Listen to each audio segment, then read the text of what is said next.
for the last 40 years. And today I have my special guest. From distress to confidence, financial wellness for individuals, couples, and professionals. That one of her advocacy, no other than Miss Jennifer Edwards. Hi, Daniel. Welcome, Miss Jennifer, on Book 101 Review. And can you please introduce more about yourself that I miss? No, I didn't. You didn't miss a whole lot. Just working in the financial wellness industry, trying to help people have a healthier relationship with money, which will then lead them to be not just more successful, but more aligned in their money journey with who they truly are. Yes, people, money, come to me. And thank you, Miss Jennifer, for sharing your knowledge and wisdom to the world. Thank you. And today, let's talk about beyond literacy and discipline, how culture and emotions shape money decisions. The topic that we are talking about is beyond literacy and discipline. Miss Jennifer, the two pillars of traditional Hmm. financial advice. What was the defining moment or evidence that convinced you to these factors alone is inadequate to explain our money behaviors? When I would meet people who were very successful in their regular life, like in their jobs, and they could study really hard, get really good grades in school, seem to be able to have all their lives together, but they were not confident, and they seemed to have a lot of financial behaviors that they were not proud of or that they wanted to change, but found that that was very difficult to do. So it's like, well, why are they able to be so disciplined in these areas? It's obviously not a discipline problem, and then not be successful with money. Hmm, that's a big question. Miss Jennifer, why they are not successful in money? You oppose the culture and emotions are the architects of our financial decisions.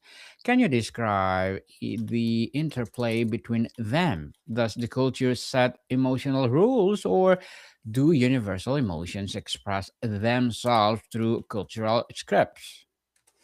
Well, that's a really great question, Daniel. My belief is that emotions are more, they're a reaction to a stimulus.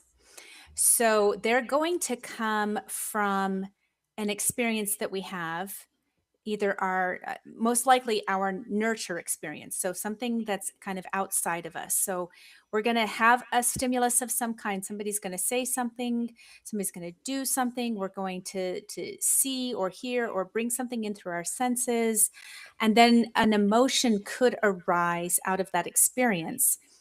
And I think that when it comes to culture, what's going on a lot of times is in culture, we've got whoever's in charge. So whoever the leaders are in the culture, they're the ones that are really determining what we're able to experience, and then that will bring about certain emotional reactions. Hmm, okay. Emotional reactions. So, a core concept in behavioral economy or economics is cognitive bias, like Hmm. loss aversion. How do cultural narratives and emotional conditioning create and amplify these biases in ways that pure logic cannot untangle? Again, it's like what the culture is letting the person experience. So something like the bias of loss aversion, for instance. Mm, So this plays out a lot of times in our experience with investing, where if our account balance, our investing account balance gets, let's say it gets up to $20,000, and that doesn't really have anything to do with how well we're doing investing. It just so happens that the market did its thing, and it rose, and we know that is also just as likely to have a correction or a downturn. So in our culture, oftentimes news media or so-called experts in the area are going to highlight what's going on in the market when there's a decrease in the market or in a certain stock or sector, something like that. And they know that your brain is oriented to feeling losses more acutely than you do gains. So if they can orient you to that, then they can get you to do something. They can get you to react. They can get you to call somebody and then ask for advice. And maybe they're going to move your investments around and they're going to make a commission off of that. Whereas really, if we had a culture that was aimed towards success in finance and especially in investing, then we wouldn't highlight that. We would just say, hey, guess what? Markets go up and down. And we might highlight when they're going up just as much as when they're going down, or even twice as much. We might say, hey, markets are going up. Remember when they went down a little while ago? But look at now this. They're going up just like we expected to go up and to go down. That's just part of the experience of investing. So the fact that we're highlighting that experience of like, oh no, the market's about to take a downturn, or, of course, that's just speculation. Nobody knows exactly when or how long or anything about when a downturn is going to happen. But in highlighting it, they know that that's going to create that stress response. They know that our brains and our bodies are oriented towards some of these biases, and they're definitely taking advantage of that so that they can, sell you whatever kind of service or product they're trying to get you to buy. Miss Jennifer, what are some of the most common manuscripts or archetypal stories that money is corruption? Or we don't talk about money, but different cultures impart, and how do they directly translate into action or inaction? So there's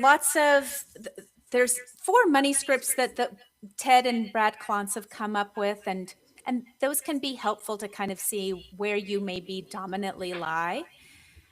But in terms of it actually helping you understand your cultural values, I think it's better to go. Let me bring those up real quick.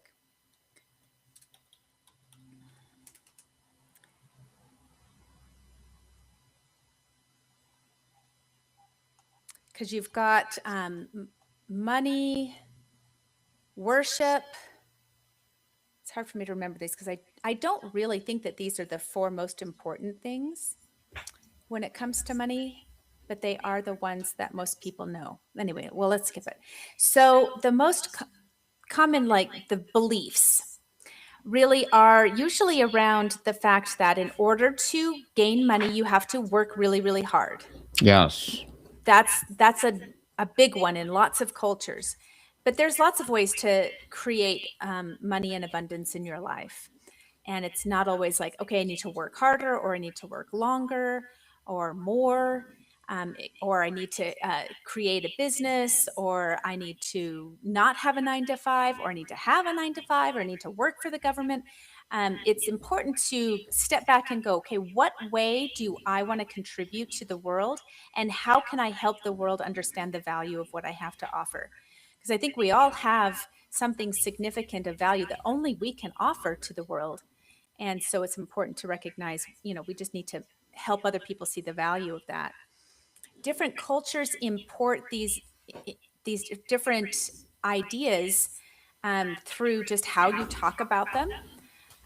Whether or not you've got families or cultures that talk about trust in financial institutions, or whether or not they talk about distrust in financial institutions. Nobody has your back but you might be a money script that we see, that you have to take care of yourself. But in some cultures, there's the value that we're all there to take care of each other, and we'll always be here for you.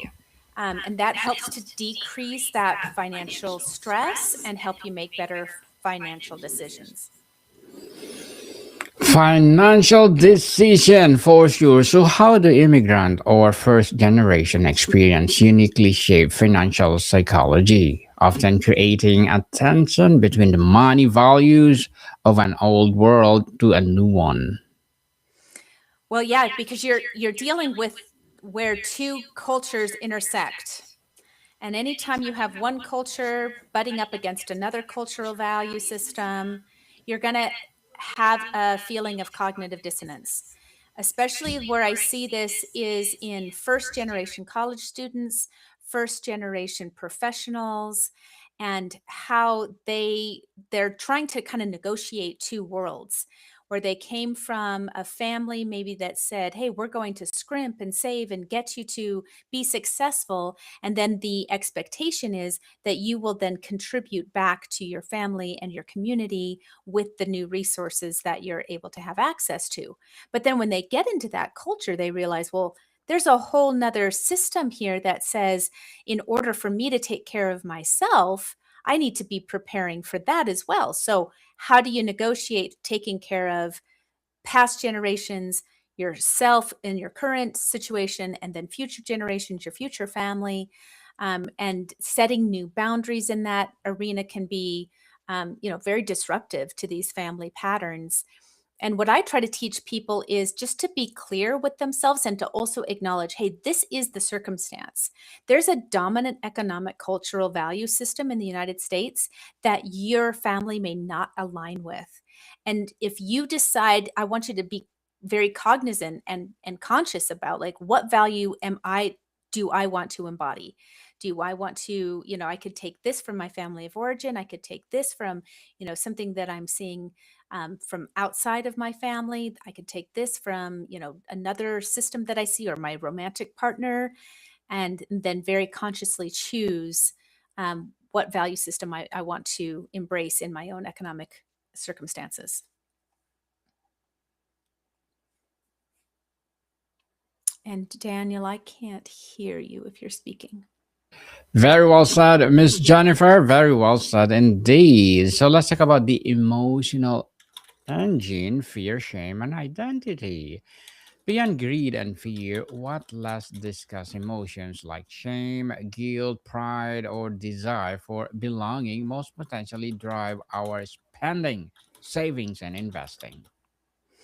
Well, the most commercialists and marketing strategies are trying to get you to feel a strong emotion right away because that will prompt you to action.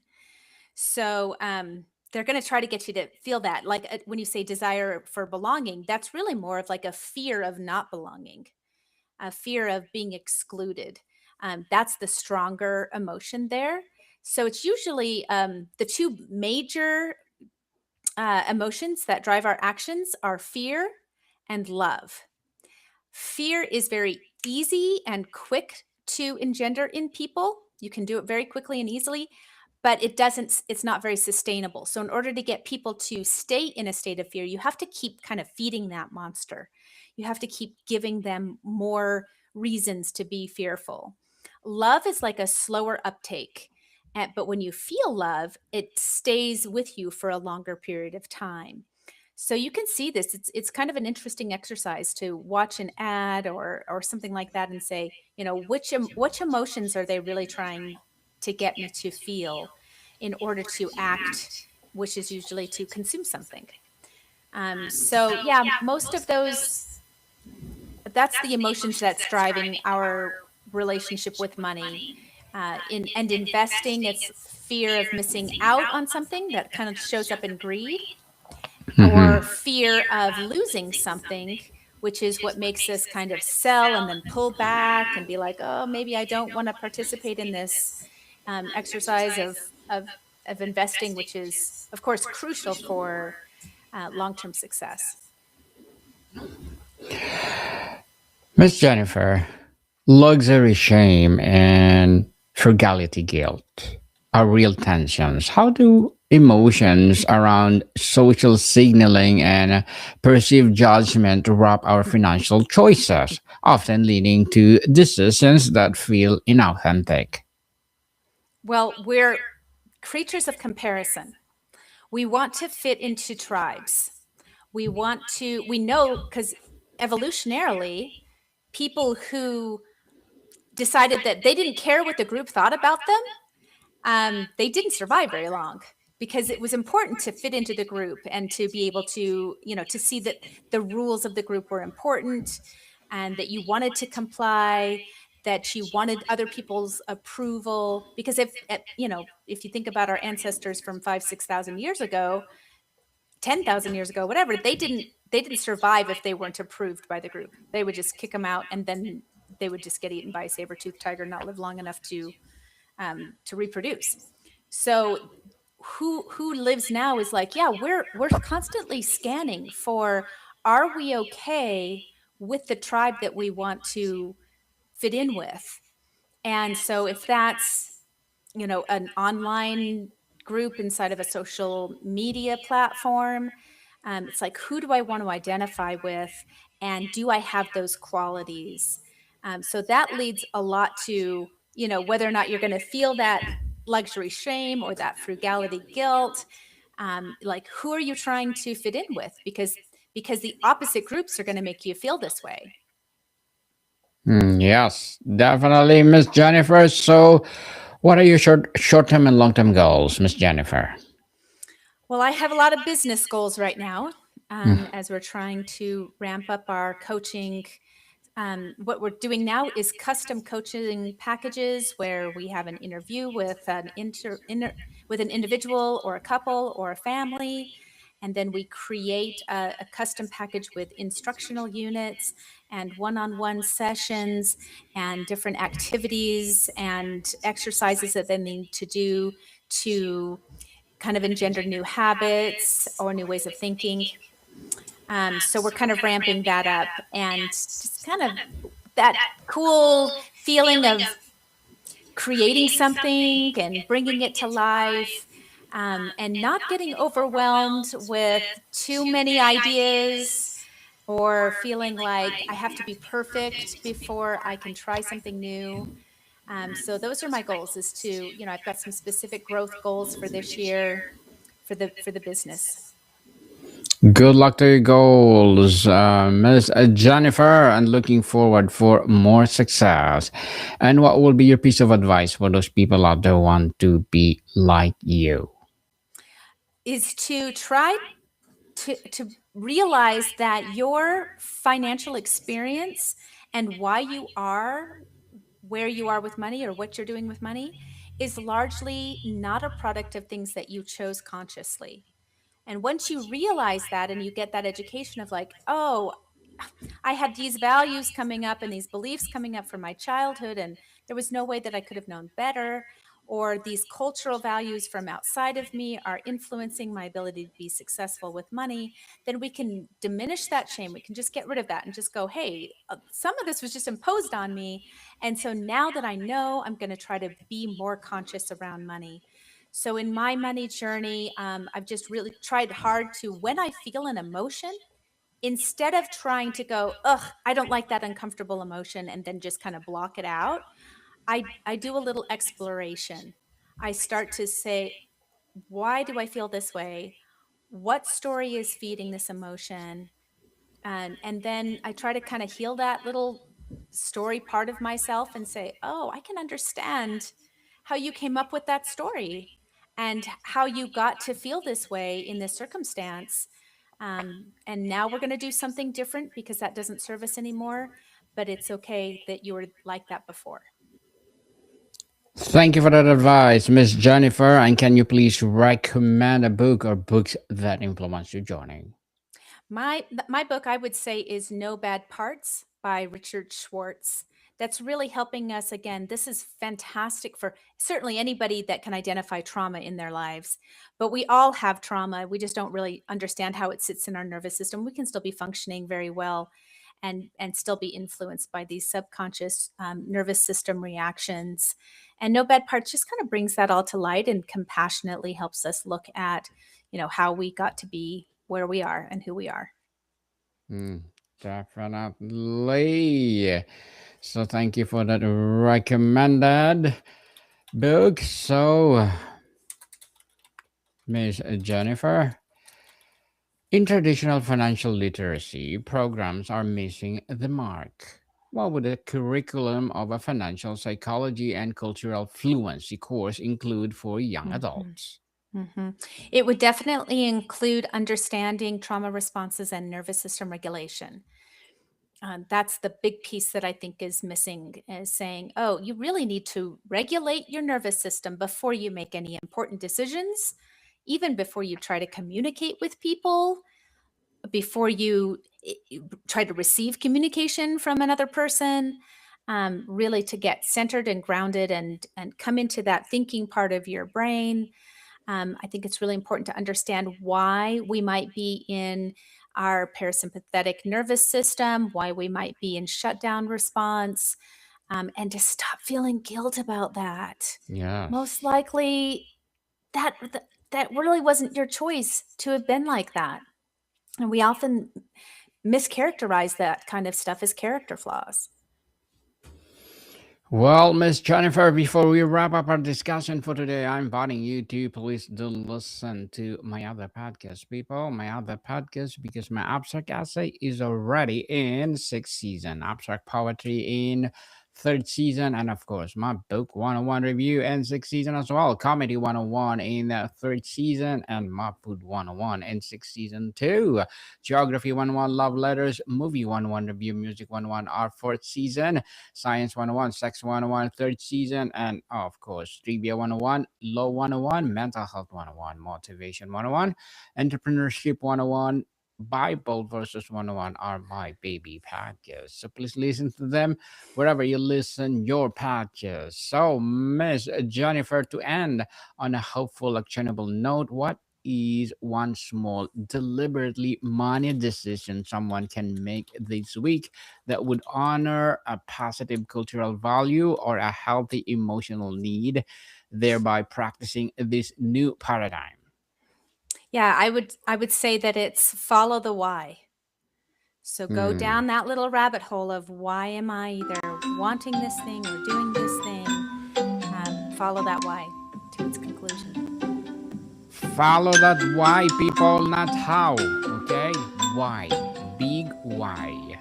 So, Miss Jennifer, can you please invite our listeners to support your business, your advocacy, or whatever projects that you want to promote on Book 101? Yeah, please go to Breakthrough Financial Wellness and just schedule a call with me. They're 20-minute free complimentary calls. We just talk about what your financial wellness experience is like and come up with, if Breakthrough can help you through something or if we can point you in the direction of another resource. We just want to help people get healthy with money. So let us help you do that. Let's have a healthy money, people. Healthy within ourselves. So, people, let's support Miss Jennifer Edwards, because if you support her, for sure, more and more empowering advocacy like this to rise. I have one more question, Miss Jennifer. Money is a deeply tied to identity and self worth.